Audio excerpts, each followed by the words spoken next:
આપણે નવમઃ પાઠઃ સુક્તયઃ સુવચનોમાં સુક્તયઃ 5 થી 8નો ભાવાર્થ તથા સમજૂતી જોઈશું. 5. સત્યમેવ જયતે. ભાવાર્થ: સત્યનો જ વિજય થાય છે. સમજૂતી: આ સુવાક્ય મુંડકોપનિષદના એક મંત્રનો અંશ છે. આપણા ભારત દેશનો મુદ્રાલેખ પણ સત્યમેવ જયતે જ છે. સત્યના માર્ગે ચાલનારને અનેક મુશ્કેલીઓનો સામનો કરવો પડે છે, પણ છેવટે તેનો જ વિજય થાય છે. સત્યવાદી રાજા હરિશ્ચંદ્ર પર અનેક સંકટો આવ્યા હતા, છતાં તેઓ સત્યના માર્ગે ચાલીને બધા સંકટોને પાર કરી ગયા હતા. આથી હરિશ્ચંદ્ર રાજાનું નામ અમર થઈ ગયું. 6. અહિંસા પરમો ધર્મઃ. ભાવાર્થ: અહિંસા શ્રેષ્ઠ ધર્મ છે. સમજૂતી: મન, વચન અને કર્મથી કોઈને દુઃખ ન આપવું તેને અહિંસા કહેવાય છે.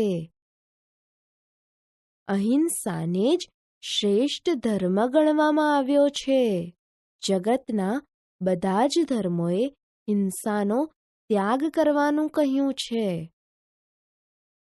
આ સૂક્તિમાં અહિંસાને જીવનમાં સ્થાન આપવાનો ઉપદેશ આપવામાં આવ્યો છે. આપણા રાષ્ટ્રપિતા ગાંધીજીએ પણ અહિંસાનો જ માર્ગ અપનાવ્યો હતો. 7. વિદ્યા વિનયેન શોભતે. ભાવાર્થ: વિદ્યા વિનય વડે શોભે છે. સમજૂતી: અહીં મનુષ્યએ પ્રાપ્ત કરેલી વિદ્યા શિસ્ત કે અનુશાસન વડે જ શોભે છે તે વાત સમજાવવામાં આવેલી છે. સર્વશાસ્ત્રોને જાણનાર જ્ઞાની વ્યક્તિમાં પણ જો વિનય કે શિસ્ત ન હોય તો તેણે પ્રાપ્ત કરેલું જ્ઞાન નકામું છે.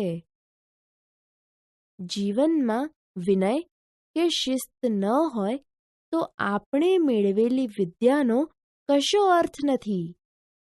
માટે વિનય કે શિસ્ત ઉચ્ચ જીવન માટે ખૂબ જ જરૂરી છે. 8. ઉત્સવપ્રિયાઃ ખલુ જનાઃ. ભાવાર્થ: મનુષ્યો ખરેખર ઉત્સવપ્રિય હોય છે.